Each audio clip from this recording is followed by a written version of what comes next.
오늘 본문 말씀은 누가복음 2장 41절서부터 52절까지 말씀입니다. 이 본문은 예수 그리스도의 성장과 관계되는 그런 내용입니다.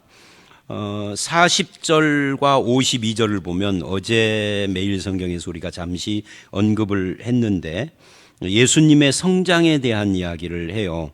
예수님도 우리와 똑같다라는 것을 보여주죠.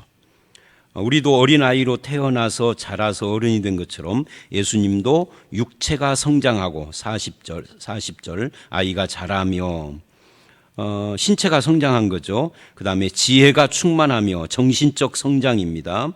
하나님의 은혜, 영적인 성장인데 이것을 52절에서는 하나님과 사람에게 더 사랑스러워 가시더라. 그래서 사람의 사랑도 받는, 즉 사회적 성장입니다. 균형 있는 성장이 우리에게도 필요하고 신앙에서도 균형 있는 성장이 필요해요. 너무 지적인 쪽에 치우치면은 신체 발달에 문제가 있고 또 육체적 성장에만 치우치면은 지혜, 정신적 성장이 문제가 되죠. 그리고 신체적, 정신적 성장에만 매달리면은 영적 성장이나 또는 사회적 성장에 문제가 있죠.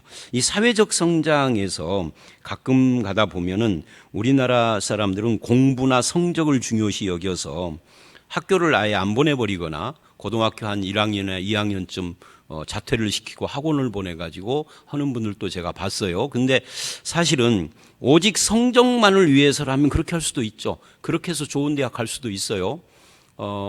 전교에 10등쯤 하는 친구가 자퇴를 하고 검정고시를 봐서 우수한 성적으로 내신 1등급을 받고 뭐 그렇게 갈 수 있죠.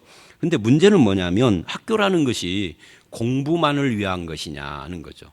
사실은 학교가 존재하는 것은 공부도 물론이지만 거기서 인간관계, 아이들과 함께 부딪히고 어떤 때는 좀 어려움도 당하고 울기도 하고 뭐 싸움도 하고 뭐 여러 가지 그런 선생님에게 야단도 맞고 별 일이 다 일어나죠. 그 3년 동안 중학교, 고등학교 6년, 뭐 초등학교까지 합하면 12년이잖아요. 그런 가운데서 관계를 어떻게, 인간관계를 어떻게 할 것인가를 스스로 체득하고 배우는 겁니다. 왜? 어차피 학교를 졸업하면은 세상으로 나가야 돼. 세상으로 안 나가고 그냥 수도원에서 산다면 그렇게 안 해도 되죠.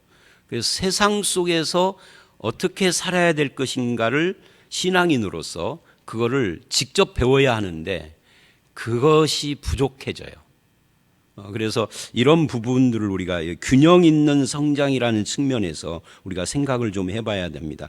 영적인 성장만 추구하고 신체적 또는 정신적, 사회적 성장을 등한히 한다든지 아니면 신체, 정신, 사회적 성장은 하는데 영적으로는 퇴보한다든지 이게 다 문제가 있는 거죠. 이 네 가지 성장이 균형을 잡아야 할 필요가 있는데 예수님은 그렇게 균형 있는 성장을 했다 하는 이야기고요. 40절과 52절에 그렇게 앞뒤로 그런 말씀을 놓고 41절로 51절에는 예수님의 성장의 한 예를 들고 있습니다. 그게 이제 12살 때 이야기인데요. 이스라엘 사람들은 12살까지 국민 전체가 기초 교육을 받았다고 그래요. 그러니까 우리나라로 말하면 초등학교 교육이죠. 우리나라도 초등학교를 8살에 들어가면은 13살에 졸업하잖아요. 근데 사실은 우리나라 나이로 쳐서 그러죠. 만 나이로 하면은 7살에 들어가서 12살에 맞춰요. 그러니까 여기 12살하고 똑같은 거죠.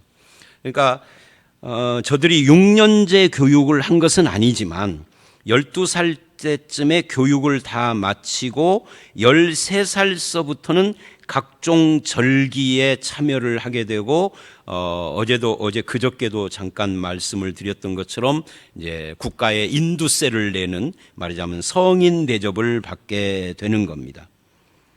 그래서 이제 12살이 되었을 때 절기의 관례를 따라 부모님과 함께 성전에 올라간 거예요. 신앙의 습관을 잘 기르는 것도 중요하다 하는 것을 우리는 이 부분을 통해서 알 수가 있죠.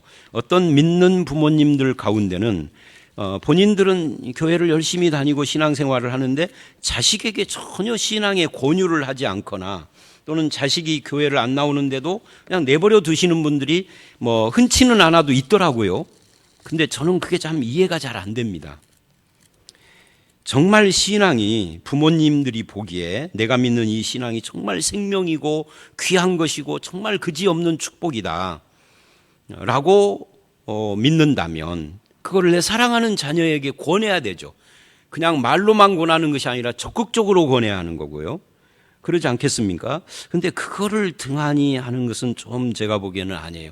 어렸을 때부터 신앙의 훈련이 필요해요. 왜냐하면 이것은 자기 스스로 인생을 판단하는 나이가 되는 20대 이전에 들었던 습관이나 그때 들었던 말이나 교육이나 읽었던 책이나 봤던 영상이나 이런 것들이 평생 영향을 줍니다. 그래서 이게 통계가 있어요. 그 나이를 먹어가지고 교회를 나온 사람들을 이제 설문을 조사를 해봤더니 압도적인 다수가 그 몇 프로라는 것이 있는데요. 그 몇 프로는 하도 오래된 것이라 잊어버렸어요. 70% 정도 된 걸로 제가 기억을 하는데 압도적인 다수가 어렸을 때 교회를 다녔던 사람이에요.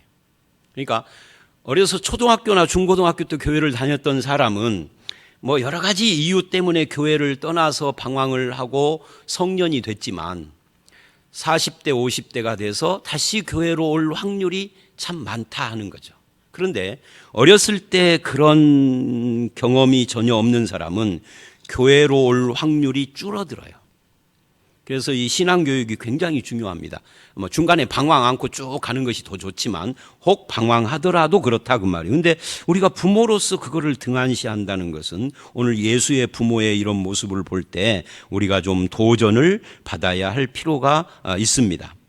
43절 그래서 그 날을 마치고 돌아갈 때 아이 예수는 예루살렘에 머무셨더라 부모는 알지 못하고 그래요.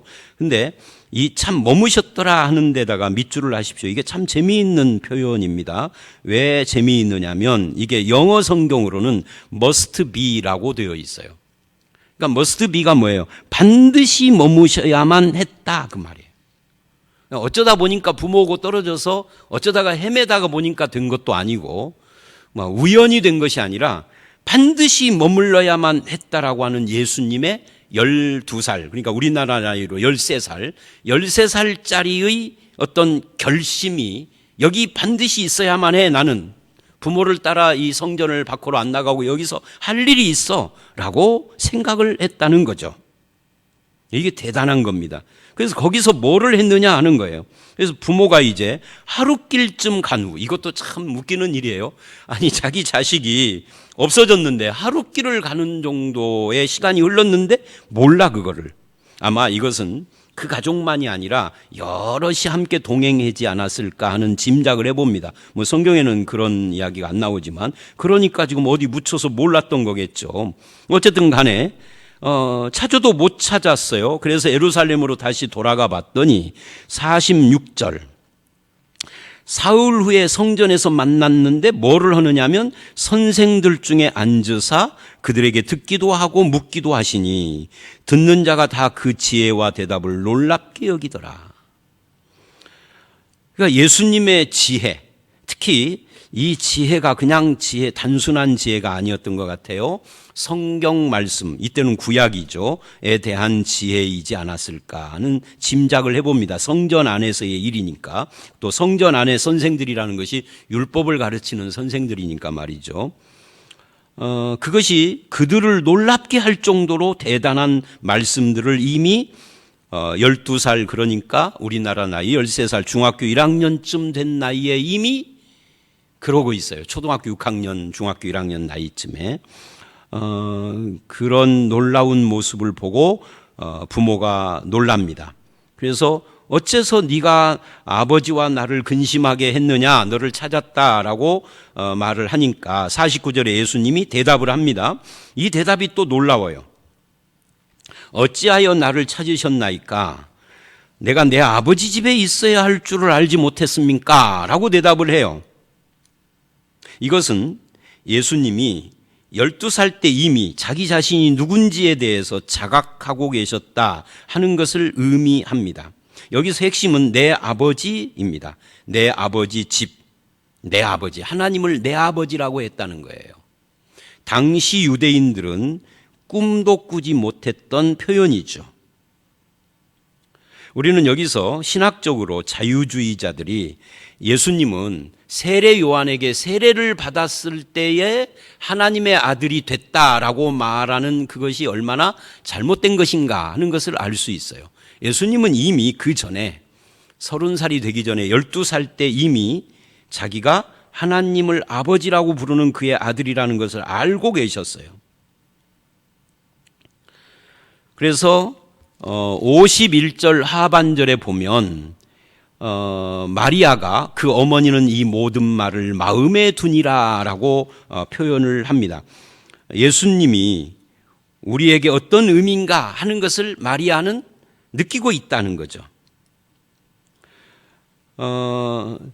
우리가 이 부모, 예수님의 부모와 예수님 사이에 이런 것을 보면서 늘 우리 곁에 계시는 예수님이지만 그분이 나에게 어떤 분인가를 생각하지 않았던 부모처럼, 그래서 잃어버리기도 했던 부모처럼 우리도 그러고 있지는 않는가를 생각해 봐야 합니다. 하나님의 아들이신 예수 그리스도가 나에게 어떤 분인가, 우리도 늘 예수를 말하지만 그분이 나에게 적극적으로 누구신가를 확실하게 고백하고 깨닫고 고백하는 그런 삶을 살지 않으면 의미가 없는 거죠. 그래서 이제 예수 그리스도와의 그런 대화 이런 것들이 쭉 이어지고요. 그리고 51절에 이렇게 말을 합니다. 예수께서 함께 내려가사 나사렛에 이르러 순종하여 받드시니라 라고 말을 합니다. 이게 또 놀라운 말이에요. 왜냐하면 예수님은 자기가 하나님을 아버지라고 부르는 그의 아버지의 아들이라는 것을 이미 알고 있는데 육신의 부모인 마리아와 요셉에게 순종하여 받들었다. 그런데 어머니는 이 모든 말을 마음에 두었다. 이렇게 상반된 이야기를 하죠.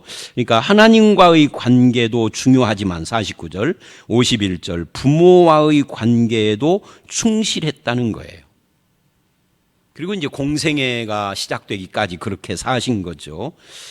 이런 것을 볼 때 우리가 배워야 할 부분들이 상당히 많이 있다 하는 것을 느끼게 됩니다. 자, 오늘 말씀 여기까지입니다. 예수님의 성장을 보면서 우리도 균형 있는 성장이 필요하다. 신체, 정신, 사회, 영적인 성장. 그리고 이 신체나 이런 성장은 자동적으로 되고 정신이나 사회적인 것은 훈련으로 되지만 이 모든 것이 하나님의 은혜로 되어지는 것이다라고 성경은 말하고 있음을 우리가 주목을 해야 하고요.